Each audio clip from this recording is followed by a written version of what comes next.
Kenapa startup di Indonesia nggak ada yang bisa sukses seperti startup-startup di Amerika atau di China? Kenapa nggak ada raksasa teknologi di Indonesia seperti Google, Facebook, Amazon, ByteDance, Alibaba? Kenapa nggak ada?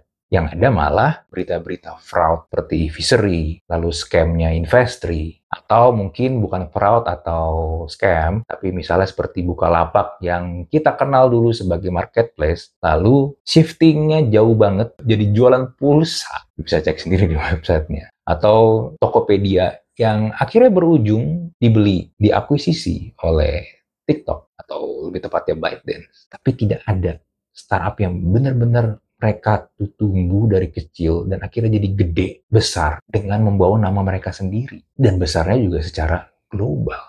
Kenapa nggak ada?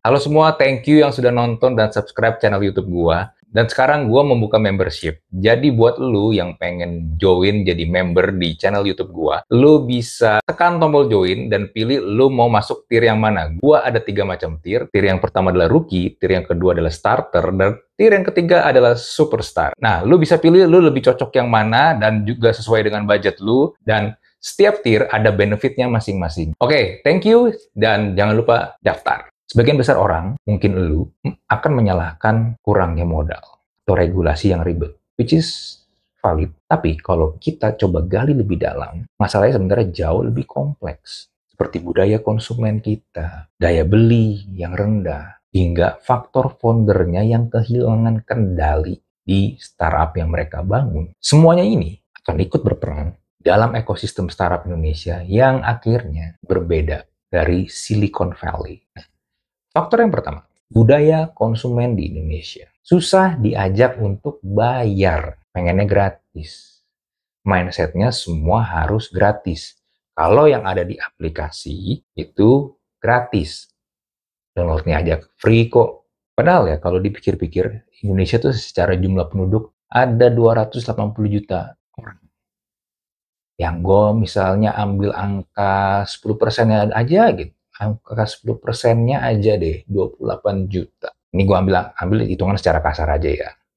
28 juta itu sebuah jumlah yang sangat besar, tapi sayangnya dari jumlah yang besar itu, nggak semuanya atau kebanyakan itu nggak mau bayar, nggak mau spend money, terutama untuk produk-produk digital. Contoh nih ya, Spotify dan Netflix. Banyak yang lebih milih versi bajakan, atau kalaupun tetap pakai Spotify atau Netflix pun pakai akunnya sharing atau beli itu di marketplace. Ada kan tuh? Coba yang ketik di Twitter. Ada yang jualan akun Netflix gak? Jualan akun Spotify gak? Pasti akan cepet banget dibalas muncul.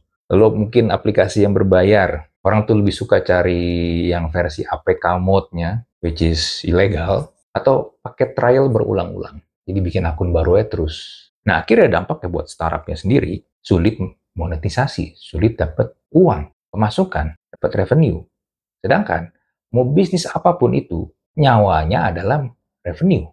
Kalau nggak ada revenue, ya cash flow mandek. Tapi gimana bisa mendapatkan revenue kalau orang-orangnya aja nggak mau beli, nggak bayar. Maunya yang cara-cara ilegal terhadap produk lu. Dan akhirnya jadi tergantung dengan ya sometimes iklan, dan yang paling sering adalah investor. Ya karena revenue dari user itu kecil, dan mencari income dari investor. Ya, walaupun agak aneh bilang nyari income dari investor ya. Tapi ya itu kan nggak sustainable ya. Nah, lalu bedanya dengan Amerika gimana? Amerika itu sudah 10 antara 10 sampai 15 tahun tuh lebih maju daripada kita. Mereka tuh udah terbiasa dengan membayar produk atau layanan digital. Bahkan kalau sekarang kan trennya marketplace itu kalau jualan udah nggak free tuh. Lu jual pasti akan kena potongan dari punya aplikasi. Dan kalau gue perhatiin makin lama makin gede. Yang bikin para penjual tuh mau gitu ya pada keberatan atau protes. Ya di satu sisi gue paham dengan keberatannya penjual, tapi di sisi lain lu juga harus lihat ya yang punya aplikasi kan juga butuh pemasukan kan. Kalau enggak, gimana aplikasi ini bisa bayarin karyawannya, kantornya mereka, belum lagi server untuk aplikasinya yang para penjual ini pakai. Nah, tapi di Amerika tuh ya, gua kan sebenarnya untuk belanja online atau jualan online itu udah lama, bahkan sebelum adanya Tokopedia dan kawan-kawan di Indonesia. Dulu tuh gue sering banget jualan dan belanja di eBay. Nah, for information aja, kalau lu belanja itu nggak ada potongan bla bla bla, lu bayar sesuai dengan harga barang yang ada. Tapi kalau lu sebagai penjual, potongannya itu gede. Gedenya berapa? Gue agak lupa sih, tapi kalau kalau nggak salah tuh kurang lebih hampir 20% potongannya dari jumlah harga yang lu jual. Yes, benar 20% tuh gede. Nah, 20% itu kombinasi tuh antara fee dari eBay-nya sendiri, plus ada fee lagi dari PayPal sebagai alat pembayarannya. Jadi mereka tuh kalau di eBay itu pakainya PayPal. Dari PayPal aja sendiri kena fee, dari eBay sendiri kena fee. Jadi kurang lebih kalau dikombinasi itu 20%. Gede gak? Gede. Nah, tapi untungnya dulu gue jual barang yang marginnya tuh lumayan gede. Jadi 20% pun buat gue ya udahlah, nggak apa-apa. Yang penting barang gue bisa kejual secara global.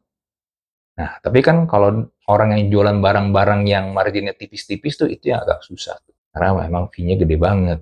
Nah, tapi ya itu, masyarakat di sana, Amerika, di Eropa, bahkan di Asia Timur ya, itu sebenarnya udah terbiasa untuk belanja secara digital, secara online. Dan buat mereka bayar-bayaran ada fee atau apapun itu nggak masalah. Beda dengan kita. Plus awal-awal digitalisasi ini, belanja online dan segala macamnya itu penetrasi masuk dan jadi hype di Indonesia, itu diawali, yang menurut gue sayangnya diawali dengan bakar duit, dengan diskon yang kadang tuh ya masih buat customer enak ya, tapi ya emang nggak masuk di akal aja. Kalau dulu inget tuh dulu Gojek tuh awal-awal mereka muncul tuh 10.000 kemana aja, pas awal-awal aplikasinya masih jelek tuh tampilannya itu. Jadi dari awal tuh kita udah dipupuk, udah di nurture kalau transaksi online itu kalau nggak gratis ada diskon gede, sehingga membuat kita tuh jadi kebiasaan dan manja kan akhirnya. Dan ya memang nggak bagus sebenarnya secara untuk ekosistemnya, karena ya balik lagi ya, kalau dari pihak yang jualannya aja itu nggak bisa mendapatkan revenue, ya of course secara umum, secara dihilir ya nggak akan bisa pakai. Jadinya ya sulit untuk bisa punya revenue yang pasti gitu. Sustain lah, gue nggak usah ngomong yang gede dulu lah, yang sustain dulu lah. Nah, ini juga ditambah dengan faktor berikutnya nih, yaitu daya beli masyarakat yang memang harus diakui itu rendah. Ini yang jadi tantangan.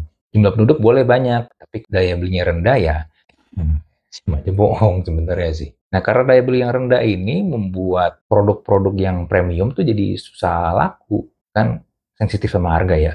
Makanya kalau ada yang model bisnis itu mengandalkan subscription premium atau high-end produk, seringkali itu jadi gagal karena ya market itu terlalu kecil, market size terlalu kecil. Jadi yang akan beli itu nggak banyak. Dan kalau orangnya beli secara repetitif, kalau beli cuma sekali dua kali, ya habis itu nggak beli lagi ya udah. Nah lalu akhirnya ada juga startup yang terjebak bermain di volume, bukan margin. Bermain di quantity nih, bukan di marginnya ya. Bermain di volume, bermain di quantity, karena harga produknya itu harus murah, akhirnya startup tuh harus mengejar volume yang tinggi terus supaya untung. Tapi balik lagi, ini butuh biaya gede, bakar duitnya gede, dan resikonya lebih tinggi. Nah, beda dengan di Amerika ya, karena daya belinya beda, secara GDP juga berbeda, ya jauh sih sebenarnya GDP Amerika dengan Indonesia. Ya akhirnya startup-startup di Amerika akan jauh lebih cepat untuk bisa profitable. Dan kadang karena mereka dari Amerika, untuk expand keluar Amerika misalnya ke Eropa atau ke Asia jauh lebih gampang. Kenapa lebih gampang? Ya karena Amerika. Dengan lu punya perusahaan di Amerika aja, basisnya di Amerika aja, itu sebenarnya udah suatu privilege. Karena brandingan Amerika itu udah lebih gampang dan mudah untuk dipercaya sama orang atau calon customer lu. Beda kalau misalnya dari Indonesia mencoba masuk atau penetrasi ke negara-negara lain, apalagi mau masuk ke Amerika. Itu tantangannya susah, karena akan ditanya, ini dari mana? Dari Indonesia. Apa itu Indonesia? Di mana itu Indonesia? Serius. Indonesia tuh di sebagian besar orang di luar ya, itu kadang masih invisible. They have no idea di mana Indonesia. Kecuali kalau lu sebut Bali. Mereka pasti tahu. Itu sampai sekarang loh. Nah, lalu yang berikutnya, gue yakin juga lu pasti tahu, banyak startup di Indonesia itu terjebak di siklus bakar duit. Tergantung sama investor, kan ngejar growth terus ya, pertumbuhan terus yang kenceng, timbang profit. Nah, tapi permasalahan kan ada tech winter, funding jadi susah, suku bunga The Fed itu naik, yang membuat untuk mencari dana nggak seperti dulu. Dulu itu suku bunga The Fed tuh bisa dibilang 0% lah. Jadi nyari duit itu gampang, uang tuh murah. Tapi beda dengan sekarang. Nah, ketika funding susah, duit susah, yang tadinya di fase growth itu tiba-tiba dipaksa harus profit, ya bingung gimana caranya harus profit. Karena mungkin untuk secara timeline itu belum waktunya. Contoh kasusnya ya kayak misalnya startup-startup yang marketplace online akhirnya harus diakuisisi, atau yang fintech awalnya pada agresif kan, terus merger, ya paling sialnya ya tutup, bangkrut, bahkan fraud atau scam. Ya karena kenapa ya? Karena udah nggak bisa diapa-apain lagi, nggak ada duitnya soalnya. Di Amerika gimana? Kan mereka juga bakar duit. Betul, startup-startup yang di Amerika yang di Silicon Valley itu pada bakar duit. Tapi mereka tuh punya akses pendanaan jangka panjang. Dan ekosistemnya, sekali lagi, ekosistemnya tuh jauh lebih mendukung dibandingkan di Indonesia. Selain itu, masyarakat di sana tuh juga punya willingness, keinginan untuk membayar lebih tinggi, dan juga lebih cepat beradaptasi dan untuk mengadopsi kalau ada teknologi baru yang muncul. Itu bedanya. Nah, lalu ada satu lagi nih faktor, ini kemarin sempat gue lihat ada di Instagramnya siapa gitu ya. Ini menarik juga nih, faktor yang ini nih. Siapa ya tapi ya itu Instagramnya? Mungkin kalau lu ingat, lu boleh kali ya tulis di kolom komen. Atau mention orangnya lah, atau mungkin lu kasih link Instagram videonya dia. Gue lupa namanya, sorry. Tapi pada intinya begini, faktor founder kehilangan kendali dari startup yang mereka bangun karena saham mereka tuh terdilusi. Dan terdilusinya terlalu cepat. Nah, apa itu dilusi saham? Jadi gini, ketika lu bikin perusahaan, lu harus taruh modal. Modal awal tuh. Modal awal itu yang akhirnya akan menentukan jumlah saham lu. Misalnya nih, lu bikin perusahaan berdua misalnya, atau lu sendiri deh, lu sebagai pemilik modal, lu taruh misalnya modal 100 juta rupiah, dan 100% sahamnya itu lu yang pegang. Berarti lu yang pegang kendali penuh atas perusahaan lu tersebut. Karena dari duit 100 juta rupiah itu, lu mendapatkan 100% kepemilikan saham perusahaan. Nah, ketika startup melakukan atau mencari pendanaan untuk investasi ke startupnya dia, of course, investor kalau kasih duit nggak hanya cuma-cuma doang, ada imbal baliknya dong. Karena ini bukan lagi pelayanan sosial, tapi ini bisnis, ini capitalism. Oke, okay? So apa yang harus diberikan founder ke investor, yaitu persenan saham yang dia punya. Nah, kalau tadi 100 juta itu dia punya 100%, lalu misalnya ada investor di seed funding, di funding seri paling awal untuk sebuah startup, misalnya ingin menginvest uang sebesar 200 juta deh, kan 200 juta ini jumlahnya lebih besar nih dibandingkan jumlah modal awal yang disetorkan. Nah, ketika 200 juta ini masuk, of course secara nilai valuasi saham perusahaan tersebut bertambah dong, jadi 300 juta. Tapi founder ini harus membagikan jumlah sahamnya dia ke investor. Karena investor pengen dari 200 juta yang dia kasih, dia mendapatkan persenan juga dari kepemilikan saham. Let's say misalnya investor tersebut mendapatkan 50%. Kenapa 50%? Ya ini sebenarnya tergantung negosiasi aja, tapi kebanyakan ngomongnya, kan gue kasih uang lu lebih gede nih dari jumlah modal lu di awal lu nih. Jadi gue mau dong misalnya 50-50 lah. Jadi 50% lu, 50% gua. Toh secara nilai saham kan 50% lu ini jadi lebih gede dibandingkan lu doang sendiri. Dan lu kan juga butuh uang nih untuk bisa mengembangkan bisnis lu. Semakin banyak putaran investasinya, dia ingin mencari funding lagi seri A, seri B, seri C, yang which is setiap seri itu akan makin gede jumlah yang akan diinvest, tentu saja investor-investor tersebut akan makin minta jatah yang ada di situ, yang ada di perusahaan tersebut. Sehingga lama-kelamaan, yang tadinya dia punya 100% ketika dia sendirian, lalu di seed funding dia punya 50% karena investor awalnya minta 50%, lalu ada investor berikutnya minta lagi potong, semakin banyak duit yang masuk, akhirnya share saham dia makin kecil. Porsi sahamnya semakin sedikit.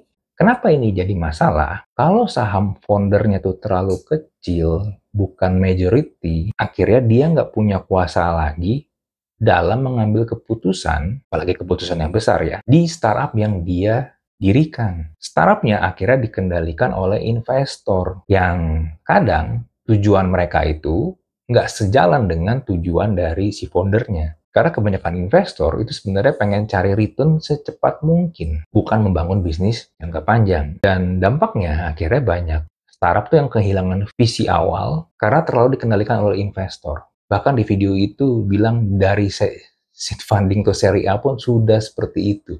Ya, baru awal banget, baru fase awal-awal pun udah seperti itu. Dan akhirnya foundernya jadi boneka doang di perusahaan yang dia dirikan sendiri atau ujung-ujungnya foundernya cabut, exit. Dan ini akhirnya jadi masalah. Yang awalnya punya tujuan bagus, jangka panjang, tapi karena semua permainan visi gameplay ini, growth at all cost ini akhirnya membuat sebuah tujuan yang bagus dari sebuah perusahaan akhirnya jadi hilang. Nah, lalu bedanya dengan startup di Amerika. Di sana tuh banyak founder pakai strategi itu dual class share. Jadi ada dua jenis saham, dua kelas saham. Ada saham kelas A, kelas B. Supaya mereka tuh tetap bisa mempertahankan kontrol meskipun saham yang mereka punya tuh terdelusi. Nah, kenapa saham kelas A dan kelas B ini bisa jadi game changer juga di Indonesia? Walaupun ini nggak umum ya. Karena gini, saham kelas A itu dimiliki oleh investor biasa dengan hak suara itu standar. Satu lembar saham sama dengan satu suara. Kalau saham kelas B, ini bisa dimiliki oleh founder dan eksekutif dengan hak suara itu lebih besar. Beda dengan yang kelas A, kalau yang di kelas B, misalnya nih ya, misalnya satu lembar saham itu sama dengan 10 suara. Tujuannya apa? Tujuannya agar founder-founder ini nggak dijadikan boneka doang, berujung keluar atau di-kick, ya itu karena nggak punya power sama sekali akhirnya. Jadi mereka tetap bisa mempertahankan visi atau impian dari startup yang mereka bangun tanpa harus kehilangan kendali walaupun sahamnya terdilusi. Nah, di Indonesia seperti yang tadi gue bilang, cara seperti ini belum umum dan secara regulasi juga kurang mendukung. Sehingga startup yang mau pakai sistem ini biasanya tuh bikin holding company-nya tuh entah di Amerika atau yang dekat di Singapura. Atau ada alternatif lain sebenarnya, itu dengan menggunakan saham preferen dan voting rights agreement. Untuk saham preferen atau prefer share, ini adalah saham dengan hak istimewa dibanding saham biasa. Investor dapat dividen besar, dan lebih pasti, investor diprioritaskan kalau startupnya sampai amit-amit bangkrut, lalu bisa dikonversi ke saham biasa di masa depan.